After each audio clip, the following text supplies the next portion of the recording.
जय माता दी। Welcome to all of you my study channel sociology with Santosh. MCQ series के 17वें वीडियो के अंतर्गत आज हम लोग बात करेंगे सामाजिक विघटन से जुड़े हुए कुछ महत्वपूर्ण प्रश्नों और उनके उत्तरों के बारे में। आज का टॉपिक बीए समाजशास्त्र के साथ साथ समाजशास्त्र विषय से PGT, UGC net, GIC lecturer और असिस्टेंट प्रोफेसर आदि परीक्षाओं की तैयारी कर रहे विद्यार्थियों के लिए विशेष रूप से उपयोगी हैं। आज के इस टॉपिक पर चर्चा करने से पहले हम चाहेंगे कि आप अपने साथ एक कॉपी और एक पेन भी रख लें, जिससे जो भी प्रश्न आपको महत्वपूर्ण लगे उसे साथ साथ नोट करते चलें। तो आइए हम लोग शुरू करते हैं और देखते हैं कि आज का पहला प्रश्न क्या है। आज का पहला प्रश्न जो आपकी स्क्रीन पर दिख रहा है, जिसमें पूछा गया है कि किसने कहा है कि सामाजिक विघटन एक प्रक्रिया है जिसके द्वारा एक समूह के सदस्यों के बीच संबंध टूट जाते हैं। इस प्रश्न के उत्तर के लिए 4 विकल्प दिए गए हैं। पहला है पॉल लैंडिस, दूसरा है इलियट मेरिल, तीसरा है थॉमस नैनकी और चौथा ऑप्शन है लेपियर का। आपको बताना है कि इनमें से किस विद्वान का ये मत है कि सामाजिक विघटन एक प्रक्रिया है जिसके द्वारा एक समूह के सदस्यों के बीच संबंध टूट जाते हैं या समाप्त हो जाते हैं। तो जैसा कि हम लोग जानते हैं कि ये जो स्टेटमेंट है वो इलियट एंड मेरिल से रिलेटेड है, तो इस तरह से ऑप्शन बी जो है वो इस प्रश्न का सही उत्तर होगा। यानी पहले प्रश्न का जो सही उत्तर है वो है option B. Elliott and Merrill के अनुसार ये उन्होंने सामाजिक विघटन के बारे में अपने विचार को व्यक्त करते हुए ये कहा था कि सामाजिक विघटन जो है वो एक तरह से समाज में रोगग्रस्त अवस्था है, यानी समाज की जो रोगग्रस्त अवस्था है उसे हम सामाजिक विघटन कहते हैं। यानी दूसरे शब्दों में अगर हम कहें तो जब किसी कारणवश समाज के अंगों में सामंजस्य नहीं रह पाता है, यानी सामाजिक एकता भंग होने लगती है, तो इस स्थिति को हम सामाजिक विघटन कहते हैं। तो इस तरह से इलियट एंड मेरिल का मानना है कि सामाजिक विघटन एक प्रक्रिया है जो हमेशा समाज में उपस्थित रहती है। अगला प्रश्न संख्या 2, जिसमें पूछा गया है कि सृजनात्मक वैयक्तिक विघटन की अवधारणा निम्न में किससे संबंधित है।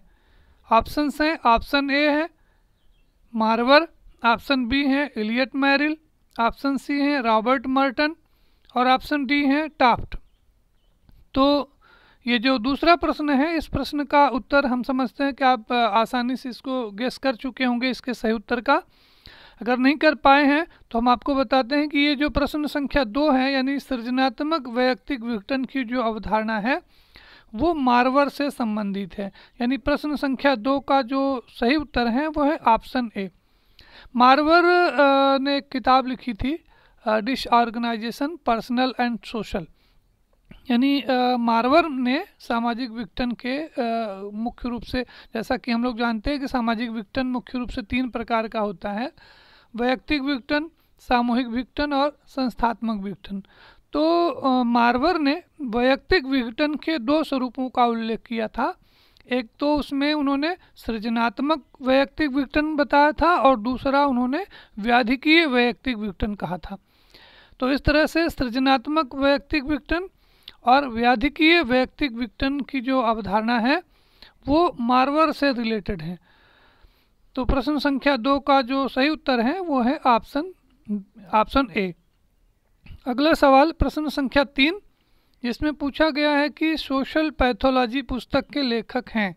ऑप्शन हैं, option A Davis Moore, option B Sutherland, option C Lemert और ऑप्शन डी है बिलबर्ट मूरे। आपको बताना है कि ये जो सोशल पैथोलॉजी नाम से बुक है वो किससे रिलेटेड है, किसकी बुक है। तो जैसा कि हम लोग जानते हैं कि ये जो काफ़ी सामाजिक विघटन से जुड़ी हुई काफ़ी प्रसिद्ध पुस्तक है। आप में से अधिकांश लोग इस प्रश्न का सही उत्तर गेस कर चुके होंगे।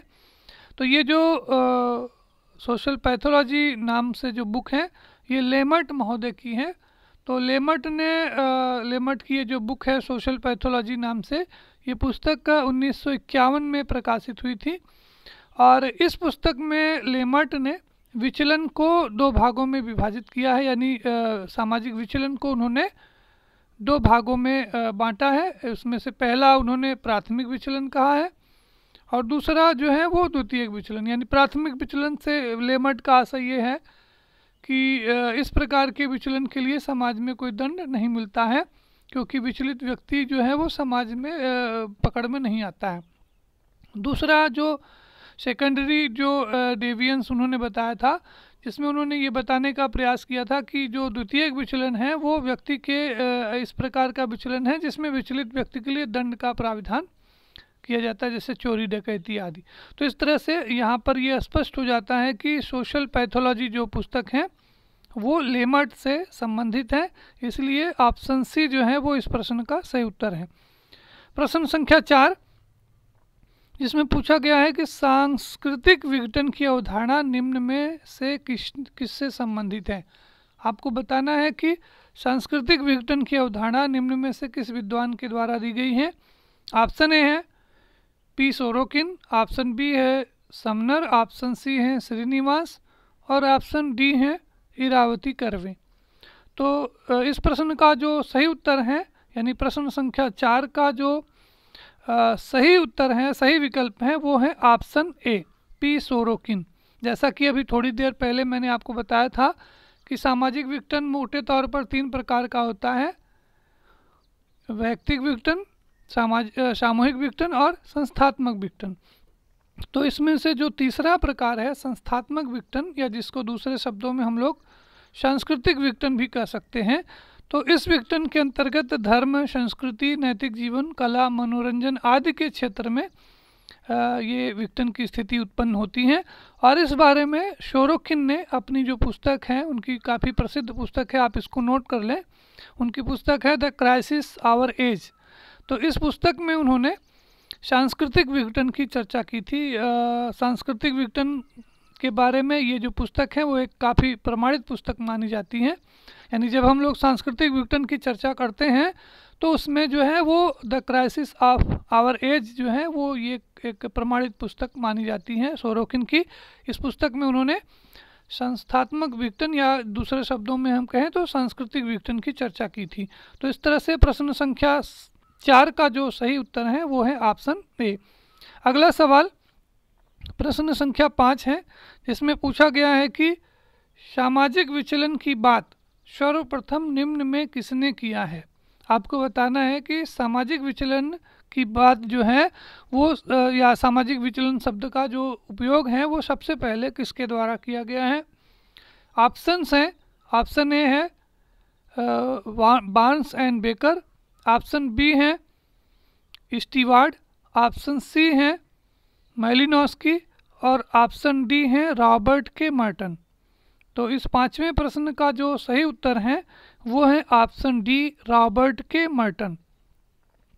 विचलन के बारे में जो सबसे पहले जिन्होंने व्यवस्थित रूप से अध्ययन करने की शुरुआत की थी, तो अगर हम सामाजिक विचलन की बात करें तो सामाजिक विचलन शब्द का जो सबसे पहले उपयोग है वो रॉबर्ट के मर्टन के द्वारा 1938 में उनकी जो प्रसिद्ध पुस्तक है सोशल स्ट्रक्चर में किया गया था।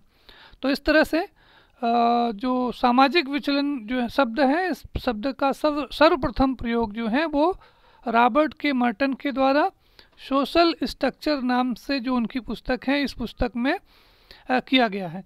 यहाँ पर हम आपको बताना चाहेंगे कि विचलन से मर्टन का आशय ये था कि समाज के नियमों और मानकों के अनुरूप आचरण न करना ही विचलन कहलाता है। तो इस तरह से यहाँ पे हम आपको ज़्यादा डिटेल में नहीं ले जाएंगे, क्योंकि ये जो सीरीज़ है कुछ MCQ 17, इसमें प्रश्नों की संख्या थोड़ा ज़्यादा है, इसलिए हम समय न गंवाते हुए अगले प्रश्न पर आते हैं। प्रश्न संख्या 6, जिसमें पूछा गया है न्यू हॉरिजन्स बिहेवियर पुस्तक किसकी है। यानी न्यू हॉरिजन बिहेवियर जो है ये पुस्तक निम्न में से किसके द्वारा लिखी गई है। ऑप्शन ए है बार्न्स एंड ईटर्स, टॉनीज, टालकाट पार्सन्स और मार्वर। इन चारों में से किस विद्वान के द्वारा ये पुस्तक लिखी गई है, ये आपको बताना है। तो ये जो पुस्तक है काफ़ी प्रसिद्ध पुस्तक है, न्यू हॉरिजन्स बिहेवियर जो पुस्तक है वो बार्न्स और टीटर्स ने लिखी है। यानी जो इस प्रश्न का क्वेश्चन नंबर 6 का जो सही उत्तर है वो है ऑप्शन ए। यानी ऑप्शन ए जो है बार्न्स और टीटर्स जो हैं वो न्यू हॉरिजन्स इन बिहेवियर जो है वो पुस्तक के लेखक हैं। इन्होंने अपनी पुस्तक में ये बताने का प्रयास किया था कि अपराध एक ऐसी क्रिया है जिसको समूह पर्याप्त रूप से खतरनाक समझता है और इस कार्य के लिए अपराधी को दंडित करने या उससे रोकथाम करने के लिए एक निश्चयात्मक प्रक्रिया का प्रावधान करता है। तो इस तरह से क्वेश्चन नंबर 6 का जो राइट आंसर है वो है ऑप्शन ए। अगला सवाल प्रश्न संख्या 7 जिसमें पूछा गया है कि अपराध का पूर्वजानुरूप सिद्धांत किससे संबंधित है। ये क्वेश्चन काफ़ी इम्पॉर्टेंट है जिसमें बहुत सारे बच्चे कंफ्यूज हो जाते हैं।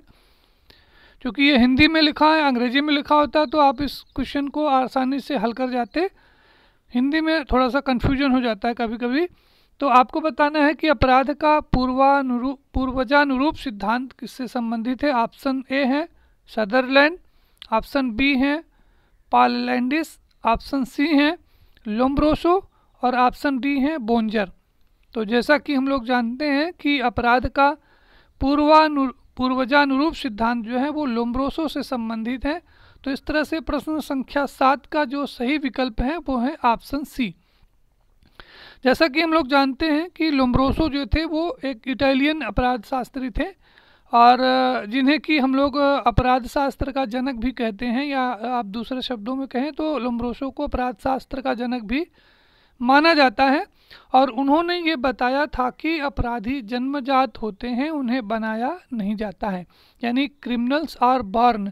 यानी उनका ये दूसरे शब्दों में अगर हम लोग कहें तो लोम्ब्रोसो का ये मानना था कि जो अपराधी हैं या आपराधिक जो व्यवहार है व्यक्ति को उसके पूर्वजों से मिला हुआ होता है। तो इस कारण से उनके इस विचार को हम लोग पूर्वजानुरूप सिद्धांत के नाम से भी जानते हैं। तो इस तरह से क्वेश्चन नंबर 7 का जो राइट आंसर है वो ऑप्शन सी हुआ। अगला क्वेश्चन है प्रश्न संख्या 8 जिसमें बताना है कि प्रिंसिपल्स ऑफ क्रिमिनोलॉजी पुस्तक निम्नलिखित में से किससे संबंधित है। ये हम समझते हैं कि आप में से बहुत सारे लोग इस प्रश्न का सही उत्तर गेस कर चुके होंगे, फिर भी हम आपको इसके ऑप्शंस बता देते हैं। ऑप्शन ए है सदरलैंड, ऑप्शन बी है हर्बर्ट स्पेंसर, ऑप्शन सी है लोम्ब्रोसो और ऑप्शन डी है हैकरवाल। तो ये जो पुस्तक है प्रिंसिपल्स ऑफ क्रिमिनोलॉजी, ये पुस्तक जो है वो सदरलैंड से संबंधित है। यानी ऑप्शन जो ए है प्रश्न संख्या 8 का ऑप्शन ए जो है वो इस प्रश्न का सही उत्तर होगा, सही विकल्प होगा।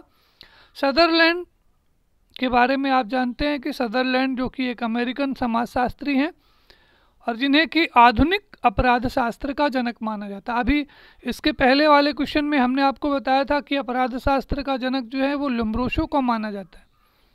तो जब कभी भी कंपटीशन में इस तरह का सवाल पूछा जाए कि अपराध शास्त्र का जनक किसे माना जाता है तो आप कहेंगे कि आप गेस करेंगे कि लोम्ब्रोसो का नाम उसमें टिक करेंगे। लेकिन अगर इसी प्रश्न को दूसरे तरीके से पूछा जाता है कि आधुनिक अपराध शास्त्र का जनक किसे माना जाता है तो यहाँ पर आप लोम्ब्रोसो की जगह पर सदरलैंड को चुनेंगे, सही को के विकल्प को सही के रूप में चुनेंगे। तो जैसा कि आप सभी जानते हैं कि सदरलैंड जो है का ये मानना था कि अपराध जो है वो एक सीखा हुआ व्यवहार है, न कि जन्मजात व्यवहार है। यानी उनका ये मत था कि अपराधी बनाए जाते हैं, पैदा नहीं होते हैं। और अपने इस विचार को, अपनी इस धारणा को उन्होंने बहुत सारी पुस्तकें उन्होंने लिखी थी जिनमें crime and business, the professional thief, white collar crime, और उसी में से एक उनकी जो बहुत प्रसिद्ध पुस्तक थी प्रिंसिपल्स ऑफ क्रिमिनोलॉजी जो कि 1924 में प्रकाशित हुई थी। तो इस तरह से क्वेश्चन नंबर 8 का जो सही उत्तर है वो है ऑप्शन ए। अगला प्रश्न है प्रश्न संख्या 9 जिसमें पूछा गया है कि रॉबर्ट के मर्टन ने व्याधिकीय सिद्धांत के अंतर्गत विचलन के कुल कितने स्वरूपों का उल्लेख किया है। ऑप्शन है ऑप्शन ए 3, ऑप्शन बी है 4, ऑप्शन सी है 2 और ऑप्शन डी में विकल्प 5 का दिया गया है। तो आपको बताना है कि रॉबर्ट मर्टन ने व्याधिकी सिद्धांत के अंतर्गत विचलन के कुल कितने स्वरूपों का उल्लेख किया था। तो हम लोग जानते हैं कि रॉबर्ट के मर्टन ने विचलन के 5 स्वरूपों का उल्लेख किया था। तो इस तरह से ये जो प्रश्न संख्या 9 का जो सही विकल्प है वो है ऑप्शन डी। ऑप्शन डी के अंतर्गत रॉबर्ट मर्टन ने विचलन के 5 स्वरूपों का उल्लेख किया था, जिसमें से पहला उन्होंने अनुरूपता, दूसरा नवाचार, तीसरा संस्कारवाद, चौथा है प्रत्यावर्तन और 5वां है विद्रोही। ये इस तरह से उन्होंने अनुरूपता, नवाचार, संस्कारवाद, प्रत्यावर्तन और विद्रोही ये जो है वो विचलन के 5 स्वरूपों का उल्लेख किया था। प्रश्न संख्या 10, जिसमें आपसे ये पूछा जा रहा है कि एक सूची दी गई है, सूची 1 और सूची 2, इन सूचियों को आपस में सुमेलित करना है, आपस में उनको मैच करना है। एक तरफ अपराध का कारण दिया गया है और दूसरी सूची में उस अपराध के जो सिद्धांत हैं उसके प्रतिपादक या उसके जन्मदाता का नाम दिया गया है। आपको दोनों को मैचिंग करना है। ए है जैविक हीनता, बी मंद बुद्धिता, सी है हीन भावना, डी है व्यक्ति की मूल प्रवृत्तियाँ। और इनके ऑप्शन इनके लिए जो दूसरी सूची में जो इनके सामने जो नाम दिया गया है वो क्रमशः David Abraham, Alfred Adler, Henry Goddard, J.H. Hutton और 5वां नाम जो है वो टाफ्ट का दिया गया है। तो आपको इन सूची को आपस में सुमेलित करते हुए बताना है कि ये जो सूची है उसके जो सिद्धांत हैं उनके सही जो है वो प्रतिपादक का नाम क्या है। और इस प्रश्न के लिए जो कोड दिया गया है वो ऑप्शन ए है 2 3 1 4, ऑप्शन बी है 4 3 2 1, ऑप्शन सी है 3 2 4 1 और ऑप्शन डी दिया गया है 5 2 3 4। तो इस प्रश्न का यानी प्रश्न संख्या 10 का जो सही विकल्प है, सही कूट है, वो है ऑप्शन बी। ऑप्शन बी का मतलब 4 3 2 1 का जो कूट है ये सही कूट है, सही विकल्प है। तो इस तरह से जो जैविक हीनता का जो सिद्धांत है वो J.H. हट्टन से संबंधित है। मंद बुद्धिता का जो सिद्धांत है वो हेनरी गोगार्ड से रिलेटेड है। हीन भावना का जो सिद्धांत है वो अल्फ्रेड एडलर से संबंधित है। और व्यक्ति की मूल प्रवृत्तियों को अपराध का कारण जो बताया है वो आपको बताया है डेविड अब्राहम ने। तो इस तरह से अगर आप इसको आपस में सुमेलित करेंगे तो स्वाभाविक रूप से ये जो कूट बनेगा वो 4 3 2 1 का बनेगा। और इस तरह से ऑप्शन बी जो है वो इस प्रश्न संख्या 10 का सही विकल्प, सही उत्तर होगा। अगला सवाल प्रश्न संख्या 11, जिसमें पूछा गया है कि अपराध का आत्मधारणा सिद्धांत निम्न में से किससे संबंधित है या इस सिद्धांत को किसने प्रतिपादित किया है। ऑप्शंस हैं हावर्ड बेकर, ऑप्शन बी है एडवर्ड कोहेन, ऑप्शन सी है रेकलेस और ऑप्शन डी है सदरलैंड। तो आपको बताना है कि इनमें से किस विद्वान के द्वारा अपराध का आत्मधारणा सिद्धांत प्रस्तुत किया गया है। तो ये जो अपराध का जो आत्मधारणा का जो सिद्धांत है, इस सिद्धांत के जो प्रतिपादक हैं, इसके जो प्रवर्तक हैं वो है वाल्टर रेकलेस, यानी ऑप्शन सी जो है वो इस प्रश्न का सही उत्तर है। रेकलेस का मानना है कि अपराध का जो कारण है वो व्यक्ति की आत्मधारणा है, यानी अनुकूल आत्मधारणा व्यक्ति को विधिपालक की ओर ले जाती है, जबकि प्रतिकूल जो आत्मधारणा है व्यक्ति को आपराधिक व्यवहार की ओर ले जाती है। तो इस तरह से रेकलेस ने अपराध के बारे में आत्मधारणा का सिद्धांत दिया था, प्रतिपादित किया था। तो इस तरह से प्रश्न संख्या 11 का जो सही उत्तर है, सही विकल्प है वो है ऑप्शन सी। अगला सवाल प्रश्न संख्या 12, जिसमें पूछा गया है कि प्राचीर विहीन जेल, वॉललेस जेल की अवधारणा के जन्मदाता किसे माना जाता है। ऑप्शन ए है आचार्य विनोबा भावे, ऑप्शन बी है मदन मोहन मालवीय, ऑप्शन सी है जयप्रकाश नारायण और ऑप्शन डी है संपूर्णानंद। तो इस तरह से आपको ये बताना है कि जो बाउंड्री लेस जो है, वॉल लेस जो प्रिजन है, जेल है, उसकी कॉन्सेप्ट किसने दी है? तो ये जो प्रश्न है इसका जो सही उत्तर है वो है ऑप्शन डी। ऑप्शन डी यानी संपूर्णानंद जो है उन्हें जो है वो जेल व्यवस्था के अंतर्गत प्राचीन विहीर जेलों की अवधारणा के जन्मदाता के रूप में देखा जाता है, माना जाता है। उन्होंने ये कहा था कि उन्होंने संपूर्णानंद ने ये सुझाव दिया था कि अपराध जो है वो व्यक्ति का व्यवहार नहीं है। अपराध के लिए व्यक्ति के अपराध के लिए कहीं न कहीं समाज जो है वो भी दोषी है। तो इसलिए अपराध के कारण व्यक्ति को जब जेल में रखा जाता है तो कहीं न कहीं उसके मन में प्रतिशोध की भावना उत्पन्न होती है। इस तरह से उन्होंने जेल को एक दंडात्मक व्यवस्था के अंतर्गत न रख करके उसको एक सुधारात्मक स्थल के रूप में विकसित करने का प्रयास किया था, और इसी कड़ी में उन्होंने प्राचीर विहीन या वॉललेस जेल का प्रावधान करने का सुझाव उन्होंने दिया था। अगला सवाल प्रश्न संख्या 13, जिसमें पूछा जा रहा है कि जब किसी व्यक्ति को सजा के बदले सशर्त मुक्त कर दिया जाता है तो इस प्रक्रिया को क्या कहा जाता है? आपको बताना है कि जब किसी व्यक्ति को सजा के बदले सशर्त मुक्त कर दिया जाता है तो इस प्रोसेस को हम अपराध शास्त्र की भाषा में क्या बोलते हैं? ऑप्शन ए है परिवीक्षा, ऑप्शन बी है पैरोल, ऑप्शन सी है सुधारात्मक प्रक्रिया, और ऑप्शन डी है बोस्टल स्कूल। तो इस तरह की प्रक्रिया को, जिसमें कि जब किसी व्यक्ति को सज़ा के बदले सशर्त मुक्त कर दिया जाता है और उसकी इस मुक्ति के बदले ये अपेक्षा की जाती है कि जो उसकी जो मुक्ति है, जो बाकी जो समय है उस समय में वो उत्तम आचरण करेगा, तो ऐसी कंडीशन को, ऐसे प्रोसेस को हम लोग अपराध शास्त्र की भाषा में परिवीक्षा के नाम से जानते हैं। यानी परिवीक्षा जो है वो एक ऐसी प्रक्रिया है जिसको अंग्रेजी में हम लोग प्रोबिशन बोलते हैं। वो एक ऐसी प्रक्रिया है जिसमें किसी व्यक्ति को सजा के बदले सशर्त मुक्त किया जाता है, छोड़ दिया जाता है, और उससे ये अपेक्षा की जाती है कि वो जो व्यक्ति हैं वो परिवीक्षा की अवधि में अपना जो आचरण है, व्यवहार है, चाल चलन है, वो अच्छा रखेगा।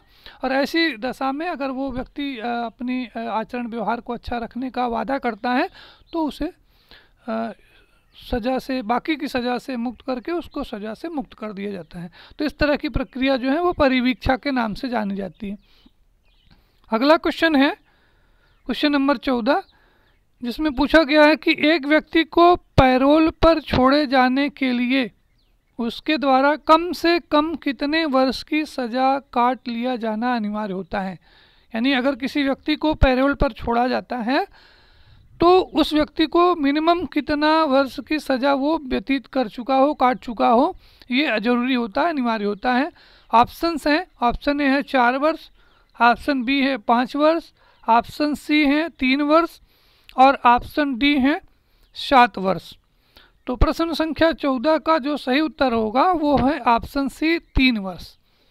यानी जो पैरोल का सिस्टम है, उस पैरोल का के सिस्टम के अंतर्गत ये व्यवस्था की गई है कि जो लंबी जो सज़ा पाए हुए जो अपराधी हैं, उन लंबी सज़ा पाने वाले अपराधियों को उसमें से कुछ सज़ा अगर उन्होंने काट ली है और सज़ा काटने के दौरान उनका जो चाल चलन, आचरण, व्यवहार अच्छा रहता है, तो जो पैरोल अधिकारी होता है उसकी सिफारिश पर उसे शेष सज़ा से मुक्ति मिल जाती है, उसे छोड़ दिया जाता है। लेकिन यहाँ पर आपको ध्यान रखना है कि राजद्रोह, सैनिक अपराध, जाली नोट, डकैती, ठगी, लूट जैसे जो संगठित अपराध हैं, इन अपराधों को करने वाले व्यक्तियों को पैरोल पर छोड़ने की अनुमति नहीं होती। तो जो यहाँ पर प्रश्न पूछा गया है कि मिनिमम कितनी सज़ा उसके द्वारा काटी गई हो, उसके द्वारा उसको बिताई गई हो, तो इसके लिए ये प्राविधान किया गया है कि कम से कम जो है वो 3 वर्ष की सज़ा जो है वो व्यतीत कर चुका हो। यानी 3 वर्ष से अगर कम की सज़ा उसने व्यतीत नहीं की है तो उसको पैरोल पर छोड़ा नहीं जा सकता है। अमूमन ये प्राविधान है कि ऐसी सज़ा, ऐसा अपराधी जिसको कि सज़ा के रूप में 5 वर्ष से कम की सज़ा मिली हो, उसे पैरोल पर नहीं छोड़ा जाता। यानी 5 वर्ष से जब उसको अधिक वर्ष की सज़ा मिली हो और उसमें से वो कम से कम 3 वर्ष की सज़ा जो है वो काट चुका हो, व्यतीत कर चुका हो, तो बाकी जो वर्ष की जो सेवाएं सज़ा है उसको 1 वर्ष के लिए, कम से कम अधिकतम 1 वर्ष के लिए, साल भर में 1 वर्ष में अधिक से अधिक 10 दिन के लिए उसको पैरोल पर छोड़ा जा सकता है। यानी उसके परिवार में अगर कोई विवाह है, विपत्ति है, बीमारी है, तो ऐसी कंडीशन में उस व्यक्ति को 1 वर्ष में अधिक से अधिक 10 दिन तक छोड़ा जा सकता है पैरोल पर। अगला प्रश्न है, जुवेनाइल डेलिक्वेंसी इन मॉडर्न सोसाइटी पुस्तक के लेखक कौन है? जुवेनाइल डेलिक्वेंसी इन मॉडर्न सोसाइटी पुस्तक के लेखक कौन है? ऑप्शंस हैं, ऑप्शन ए है सैडलर, ऑप्शन बी है न्यूमेयर, ऑप्शन सी है हार्वर्ड बेकर और ऑप्शन डी है मेटा स्पेंसर। आपको बताना है कि इनमें से किसने ये जो पुस्तक है वो किसके द्वारा ये लिखी गई है। तो जैसा कि हम लोग जानते हैं कि जुवेनाइल डेलिक्वेंसी इन मॉडर्न सोसाइटी जो पुस्तक है वो न्यूमेयर की है।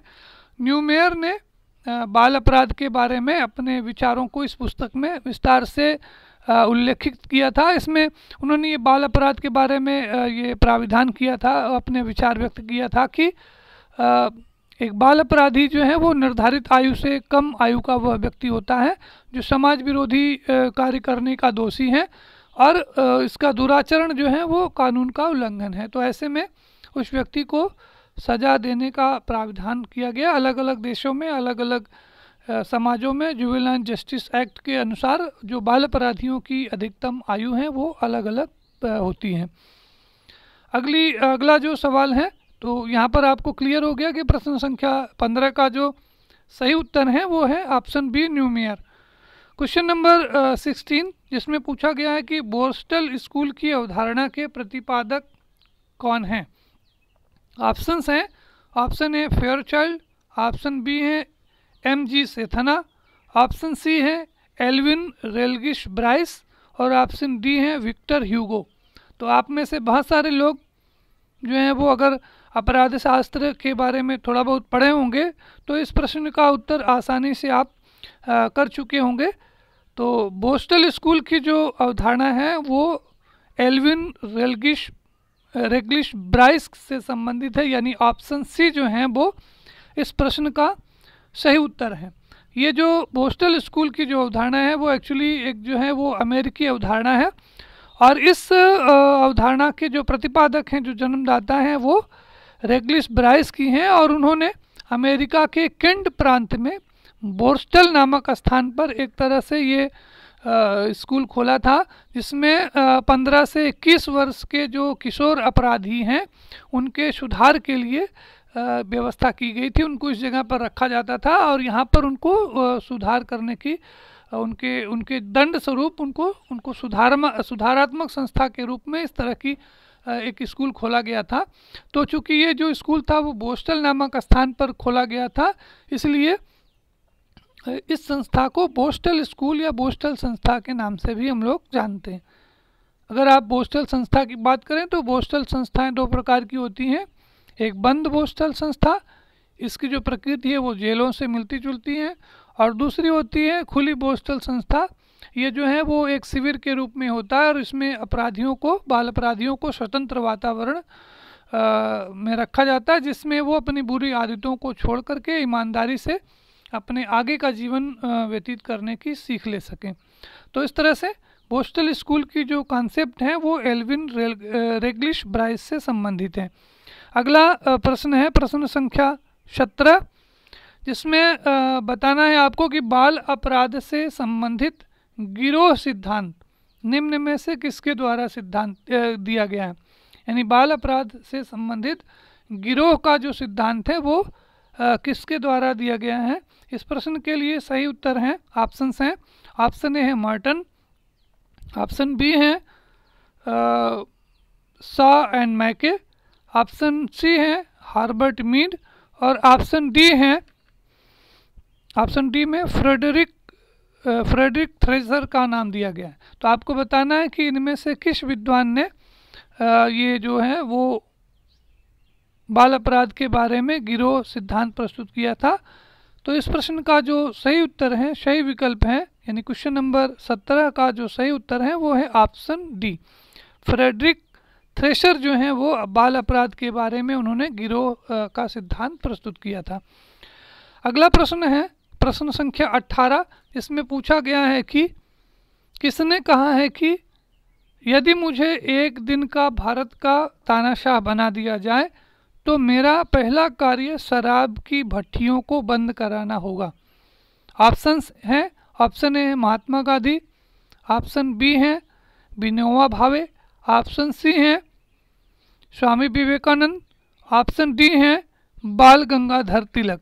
तो ये जो कॉन्सेप्ट है, ये कॉन्सेप्ट जो है वो महात्मा गांधी से संबंधित है। तो इस तरह से प्रश्न संख्या 18 का जो सही उत्तर होगा वो होगा ऑप्शन ए। महात्मा गांधी जो है वो मद्यपान यानी अब जो है वो शराब के जो है वो कठोर विरोधी थे। उनका मदिरापान करना की जो प्रवृत्ति है उसको उन्होंने एक बड़ी गंभीर समस्या, एक गंभीर सामाजिक समस्या के रूप में उन्होंने माना था, देखा था। और इसी कारण से उन्होंने कहा था कि यदि हमें एक घंटे के लिए, एक दिन के लिए भारत का तानाशाह बना दिया जाए तो मेरा सबसे पहला काम शराब की भट्टियों को बंद कराना होगा, क्योंकि मैं भारत को गरीब कहलाना पसंद कर सकता हूं लेकिन शराबी कहलाना पसंद नहीं कर सकता। तो इस तरह से ये जो स्टेटमेंट है वो महात्मा गांधी से संबंधित है। अगला सवाल प्रश्न संख्या 19, जिसमें पूछा गया है कि मैन अगेंस्ट हिमसेल्फ, ये काफ़ी फेमस पुस्तक है। इस पुस्तक के लेखक कौन है आपको बताना है और इसके लिए ऑप्शन दिए गए हैं। ऑप्शन ए है हेनरी एवं सार्ट, ऑप्शन बी है गिब्स एवं मार्टिन, ऑप्शन सी है मेनिंजर और ऑप्शन डी है मार्टिन गोल्ड। तो आपको बताना है कि ये जो मैन अगेंस्ट हिमसेल्फ पुस्तक है वो इनमें से किसकी है। तो इस पुस्तक के जो लेखक हैं, इसके जो राइटर हैं वो है मेनिंजर, यानी ऑप्शन सी जो है वो क्वेश्चन नंबर 19 का सही उत्तर है, सही विकल्प है, जिसमें मेनिंजर ने मैन अगेंस्ट हिमसेल्फ में मेनिंजर ने अपराध के बारे में अपने विचार को व्यक्त करते हुए कहा था कि प्रत्येक व्यक्ति में दो प्रकार की इच्छाएं होती हैं, एक जीने की और दूसरे मरने की। तो इस तरह से मेनिंजर का ये जो सिद्धांत है वो मैन अगेंस्ट हिमसेल्फ के रूप में उन्होंने अपनी पुस्तक में आत्महत्या के बारे में जो विचार था, लोग जो आत्महत्या करते हैं उस बारे में उन्होंने अपना अध्ययन इस पुस्तक में प्रस्तुत किया था। तो मैन अगेंस्ट हिमसेल्फ जो पुस्तक है वो मेनिंजर की है, यानी ऑप्शन सी जो है वो इस प्रश्न का सही उत्तर है। आज के इस वीडियो का जो अंतिम प्रश्न है, जिसमें आपको प्रश्न संख्या 20 में आपको पुस्तकों का नाम दिया गया और दूसरी तरफ जो है इसके जो सही लेखक हैं उनका नाम दिया गया है। तो आपको इसको आपस में सम्मिलित करना है। आप जो पुस्तक है वो ए है, ऑप्शन ए है सोशल डिसऑर्गेनाइजेशन, दूसरी पुस्तक है सोशल स्ट्रक्चर एंड इकोनॉमी, सी है man crime and society, D है द प्रिजन कम्युनिटी। इन पुस्तकों के लेखक के रूप में क्रमशः इनके सामने जो नाम दिया गया है, number 1 Albert Cohen, number 2 Donald Clemmer, number 3 Herbert Bloch, number 4 Elliott and Merrill और नंबर 5 में रॉबर्ट मर्टन का नाम दिया गया है। आपको इनमें से एक तरफ 4 पुस्तकें हैं, दूसरी तरफ 5 जो हैं वो राइटर्स का नाम दिया गया है। तो आपको सही पुस्तक के सही राइटर्स का नाम जो है वो चुनते हुए सही कूट का चयन करना है, सही विकल्प का चयन करना है। ऑप्शन ए है 5 1 3 2, ऑप्शन बी है 4 5 3 2, ऑप्शन सी है 2 1 4 5 और ऑप्शन डी है 1 2 3 4। तो इस प्रश्न का प्रश्न संख्या 20 का जो सही कूट है, सही विकल्प है वो है ऑप्शन बी, यानी 4 5 3 2 इस प्रश्न का सही कूट होगा। तो इस तरह से अगर इस प्रश्न को हम लोग क्लियर करना चाहें तो सोशल डिसऑर्गेनाइजेशन जो पुस्तक है वो इलियट एंड मेरिल की है। सोशल स्ट्रक्चर एंड इकोनॉमी जो पुस्तक है वो रॉबर्ट मर्टन से संबंधित है, उनकी पुस्तक है। मैन, क्राइम एंड सोसाइटी जो है वो इस पुस्तक को हर्बर्ट ब्लाच ने लिखा है। और द प्रिजन कम्युनिटी जो है पुस्तक, वो पुस्तक जो है वो डोनाल्ड क्लेमर की है। तो इस तरह से 4, 5, 3, 2 जो है वो इस प्रश्न का सही क्रम होगा और ऑप्शन बी जो है वो इस प्रश्न का सही उत्तर होगा। तो आज के लिए बस इतना ही। आशा है कि आज के इस वीडियो के माध्यम से आपको आप ज़रूर लाभान्वित हुए होंगे। अगर आपको किसी प्रकार की कोई असुविधा है, आपको कोई प्रश्न का उत्तर गलत लगता है या आपको कोई सुझाव देना है, तो आप प्लीज़ जो है वो कमेंट बॉक्स में जाकर के अपने बहुमूल्य कमेंट के माध्यम से हमको अपनी बात पहुंचाने का प्रयास ज़रूर करेंगे। अंत में हम आपसे कहना चाहेंगे कि अगर अभी तक आपने हमारे इस चैनल को सब्सक्राइब नहीं किया है तो प्लीज़ इसे सब्सक्राइब करें और दूसरे लोगों को भी के पास भेजें और उन्हें सब्सक्राइब करने के लिए प्रेरित करें। इस वीडियो को अंत तक सुनने के लिए आप सभी को बहुत बहुत धन्यवाद।